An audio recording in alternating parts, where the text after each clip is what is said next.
Biafra. Which would you rather have? A pint of booze if you're a recovering alcoholic, or a pint of cacophony no matter what or who you are? Speak into the mic, bitch. Say that into the microphone. Keep on rocking in the free world, and I mean rock, not pop punk, not indie poo, not middle of the road, Miley Cyrus-y dreck. You're a freak with a microphone.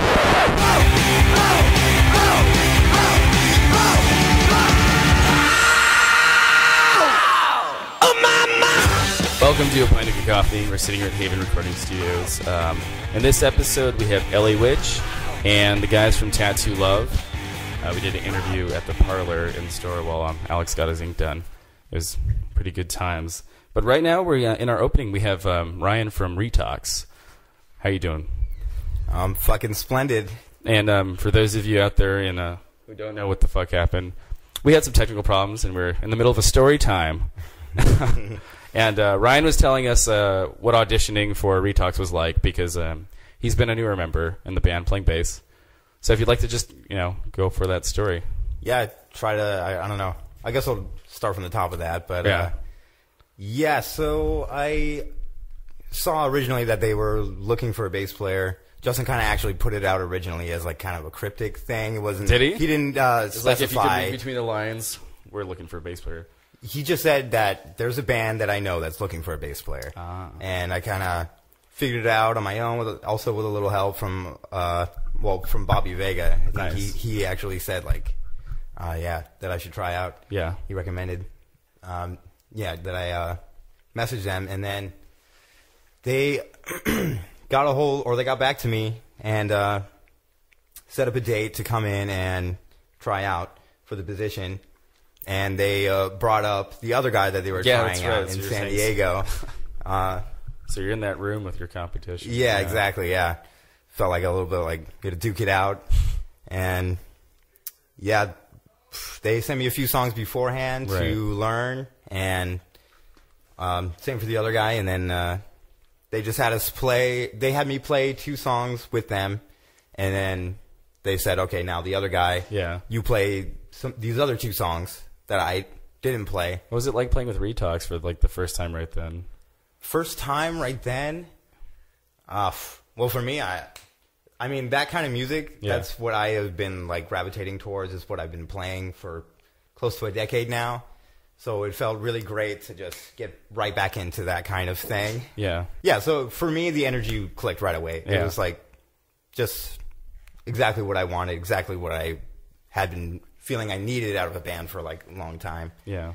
Especially since my last band had just broken up a few months earlier, so it was like... It's like perfect timing. Yeah. You got to fill that void with like something you're looking for. Yeah. It's cool. Yeah, it's tough. Well, it's tough just when you don't have that thing, you're not sure what's going to happen, you're like... Waiting around for something to open up. Or, it's either that or you start it yourself, right? Exactly, yeah. And then that's building something from scratch. Yeah. Get the footwork in that son of a bitch. Yeah, you got to be really patient for that kind of thing, you know? Exactly. Yeah, but I got... I mean, it's like half luck and like half I've been doing this shit close to 10 years. Yeah. Like I feel like I earned it, but also I feel really blessed to have the position that I do now. That's cool. Awesome. So we actually saw you... Los Globos. Those good times. Yeah. Yeah. You guys play with Whores. Yeah, it's fucking awesome as well. What's that song we played by Whores? I don't know. It's one of their singles. It's fucking...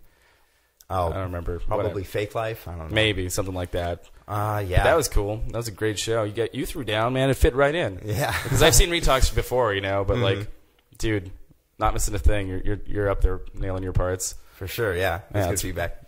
It's pretty cool, man.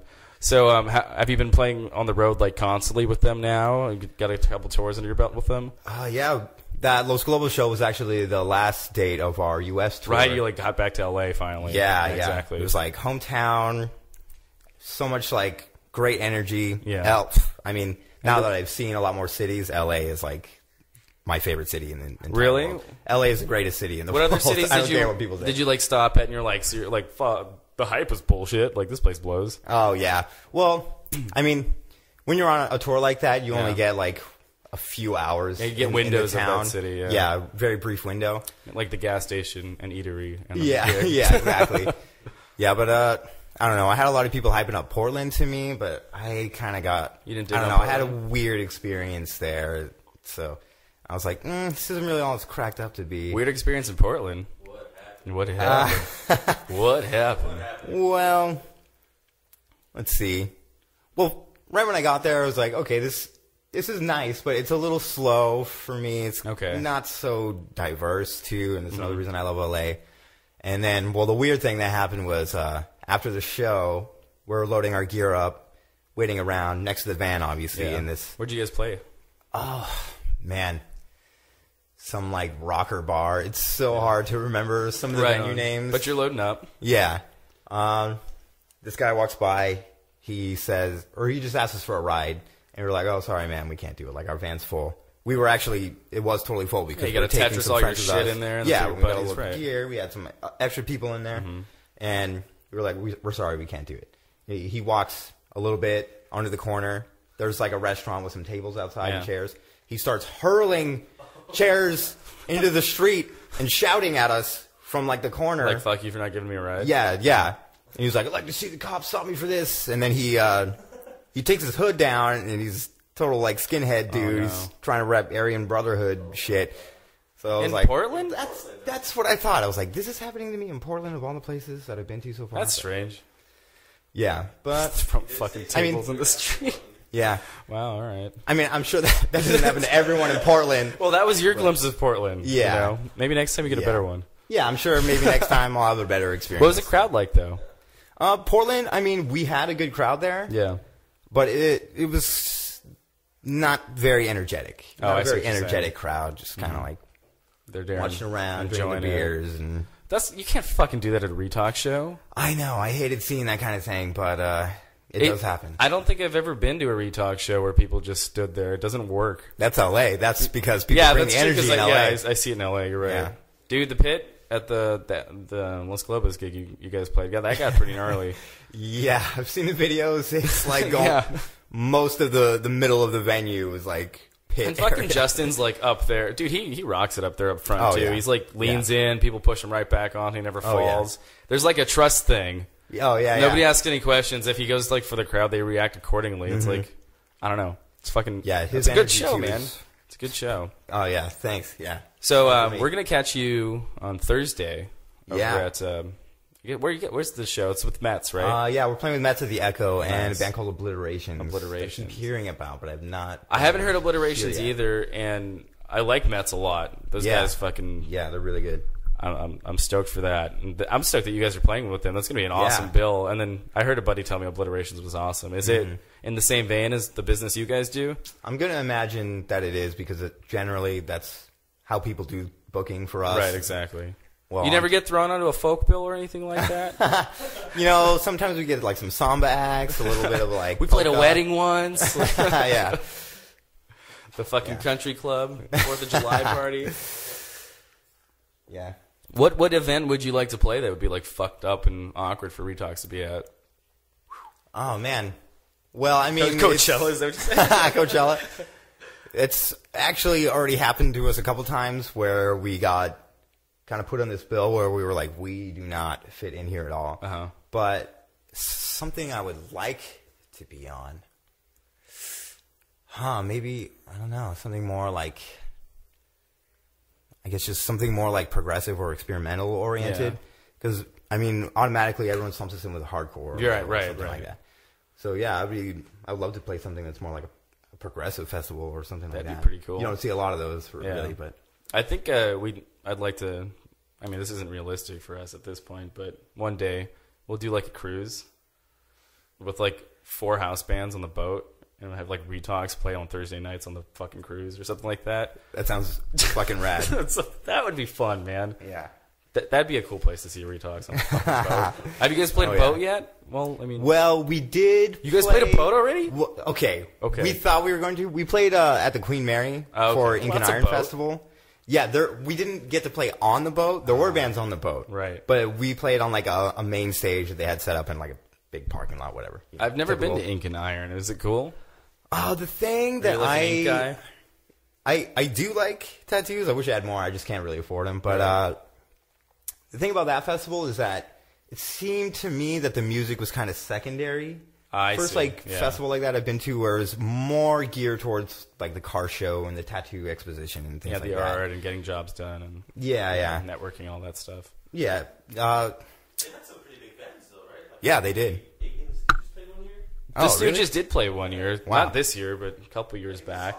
Sonics. Oh, yeah. Like Sonics would fit in there well. Yeah, this year when we played, like, Dillinger Escape Plan played. And, nice. Who else? Like, so where did you play if it wasn't on the boat? It was just like a stage they had set up. Like, gotcha. In the pictures, you could see the boat behind it. Well, at least kind of gives an illusion. Backdrop. Like, yeah. It was good. Just fucking like Leo DiCaprio up there with his arms spread. Yeah. It's the Retox gigs. Retox. Never let go. So what else is Retox up to these days? I mean, you guys are playing in Los Angeles with METZ. Is this part of a leg of a tour? You guys just hometown gig randomly? Well, they asked us to play. I think METZ is doing like a U.S. tour right now. Right. And they asked us to play at the Casbah in San Diego. Nice. We're doing that on Wednesday, and then we're going to do the Echo on Thursday. And then we're playing this San Diego Music Festival at the end of this month. Mm-hmm. That's really all we have like recently. Shows that we're having most recent. Yeah. Sure.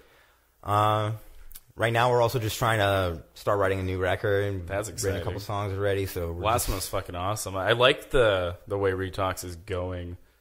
Yeah. I don't know. I'm liking the growth of like the sound. It's like it doesn't get different every record, but things change, and I'm kind of liking where it's going. Yeah, the last it's one was great. Evolution. I'm stoked on this one. Yeah. So am I.